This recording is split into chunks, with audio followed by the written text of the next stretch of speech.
శారదా చంద్రమౌళీసం రత్నగర్భగణేశ్వరం శంకరం చ ఋష్యశృంగేశం తుంగాన్ లోకగురూన్ భజే. శృంగేరి శారదాపీఠ ఉభయ జగద్గురుల యొక్క పాదపద్మాలకి నమస్కారం చేసుకుంటూ, జ్యోతిష్ శాస్త్రాన్ని భావతరాల వారికి ప్రసాదించిన ఋషుల యొక్క పాదపద్మాలకి నమస్కారం చేసుకుంటూ, అలాగే నాకు ఈ జ్యోతిష విద్యను నేర్పిన గురువర్యులు జ్యోతిష బ్రహ్మ కీర్తిశేషులు శ్రీ ఏరంకి సూర్యనారాయణమూర్తి గారు సూర్యశ్రీ దైవజ్ఞ గారి యొక్క పాదపద్మాలకి నమస్కారం చేసుకుంటూ, ఓం శ్రీ మహాగణాధిపతి నమః, శ్రీ గురుభ్యో నమః, హరి ఓం. వీక్షకులందరికీ నమస్కారం.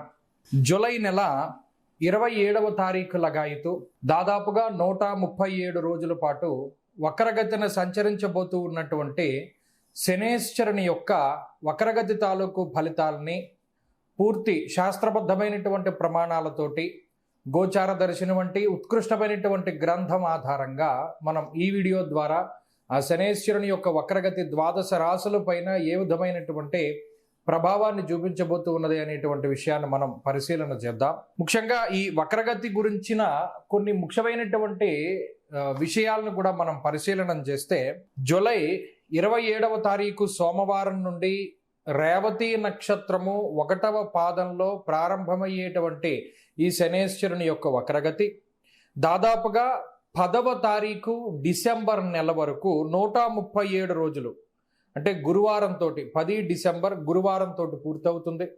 137 రోజుల పాటు ఉత్తరాభాద్ర 4వ పాదము, ఉత్తరాభాద్ర 3వ పాదంలోకి శనేశ్వరుని యొక్క వక్రగతి కొనసాగుతుంది. ఇక్కడ కొన్ని ముఖ్యమైనటువంటి విషయాలు ఏంటి అంటే, 350 డిగ్రీల 36 భాగాల్లో ప్రయాణిస్తూ ఉన్నటువంటి శనేశ్వరుడు వక్రగతిని ప్రారంభించి 343 డిగ్రీల 47 భాగాల వరకు కూడా ఆయన సంచారం జరుగుతుంది. ఇది నేను చెప్తూ ఉన్నటువంటిది కృష్ణమన్స్ ఎఫిమెరీస్ ఆధారంగా చేసుకుని నేను ఈ ఫలితాలను చెప్పడం జరుగుతూ ఉన్నది. అలాగే ముఖ్యంగా గోచారమందు వక్రించినటువంటి ఫలితాలు స్పష్టంగా మూల గ్రంథాల్లో ఎక్కడా కూడా చెప్పబడి లేవు. ఈ విషయాన్ని మనం దృష్టిలో పెట్టుకోవాలి. ఎందుకంటే ఋషులు చెప్పినటువంటి విషయాలన్నీ కూడా రుజు మార్గంలోనే, అంటే ముందుకు ప్రయాణం చేస్తూ ఉన్నటువంటి గ్రహాలకు సంబంధించి, అంటే ఫలానా గ్రహం ఇక్కడ ఉంటే ఈ ఫలితం, అక్కడ ఉంటే ఆ ఫలితం అని చెప్పడం జరిగింది తప్పితే ఫలానా గ్రహం వక్రించినప్పుడు గోచారంలో ఈ ఫలితం ఉంది అని ఏ ఋషి కూడా మనకి చెప్పలేదు. ఈ విషయాన్ని స్పష్టంగా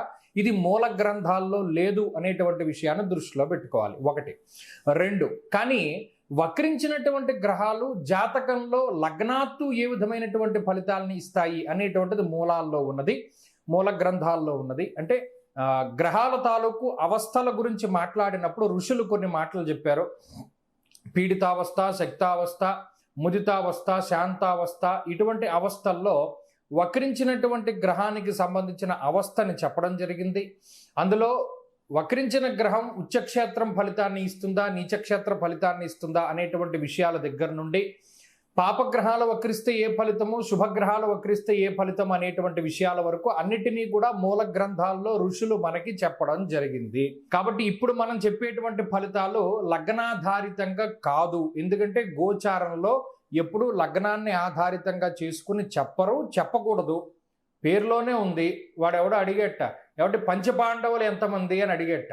ఏమయ్యా పేరులోనే ఉంది కదా, పంచ అంటే 5 పాండవులు అంటే 5 పాండవులు అని పేరులోనే ఉంది కదా, మరలా అడుగుతావేంటి అని అన్నట్టుగా రాశి ఫలితాలు అని, రాశి అంటే చంద్రరాశే కదా, రాశి ఫలితాలు అంటే రాశిని బట్టి ఫలితాలు కానీ లగ్నాన్ని బట్టి ఫలితాలని ఎక్కడుంది? పేరులోనే ఏమంటే రాశి ఫలితాలు రాశి నుండి వస్తాయా, లగ్నాన్ని నుండి వస్తాయా, పంచపాండవులు ఎంతమంది అని అడిగినట్టే ఉంటుంది. కాబట్టి రాశి ఫలితాలు అంటే రాశిని బట్టి చెప్పే ఫలితాలు. ఇక్కడ లగ్నానికి తావు లేదు, ఉండదు. అసలు మూల గ్రంథాల్లో రాశి ఫలితాలు ఎప్పుడు లగ్నాన్ని బట్టి చెప్పలేదు, చెప్పరు, ఎవరు చెప్పబోరు. ఎందుకంటే ఏదైనా ఋషిప్రోక్తమైన గ్రంథం ఉండాలి. ఇక్కడికి 2 విషయాలు.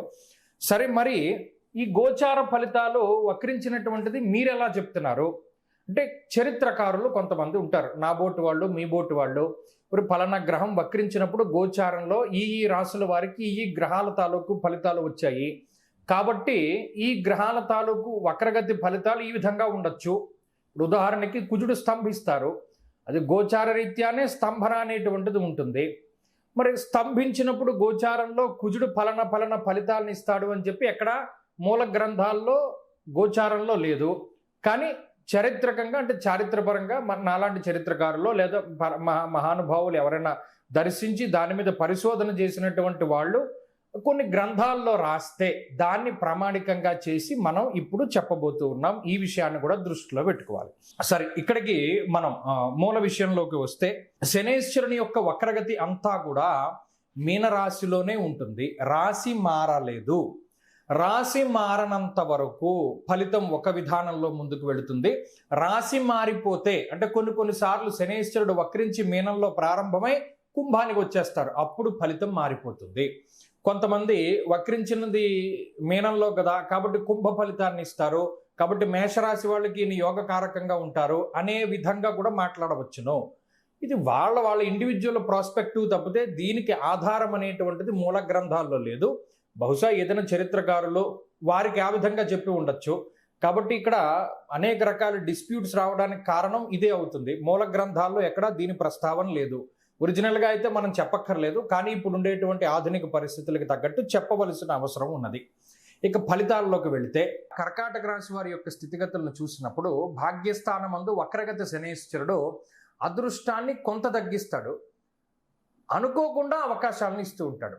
ఈ రెండింటినీ మీరు సమన్వయం చేసుకుంటూ ఉండాలి. అంటే మనకి ఫలానాది వస్తుంది అనుకున్న సందర్భంలో రానివ్వడు, అసలు ఇది రాదు అనుకున్న సందర్భంలో వెంటనే వస్తుంది. అంటే క్వైట్ కాంట్రా అనమాట. అంటే మనం ఇది రాదు అనుకుంటే వస్తుంది అనుకుంటే రాదు అనేటువంటి స్థితిని కలగజేస్తారు.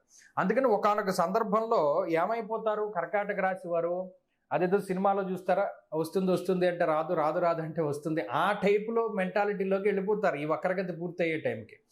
మనం అనుకుంటే అవదరా, మనం వదిలేస్తే అవుతుంది అనేటువంటి భావన. అలాగే తండ్రి తరఫు విషయాలు, లేదా పిత్రార్జితానికి సంబంధించిన విషయాలు, లేదా పారంపర్య సంబంధమైనటువంటి విషయాలపైన కూడా ప్రభావాన్ని చూపిస్తాడు. మీకు రావాల్సిన ఆస్తిపాస్తులు, మీకు దక్కవలసిన గౌరవాదులు, ఇవన్నీ కూడా మీకు రావడానికి అవకాశాలు ఉంటాయి.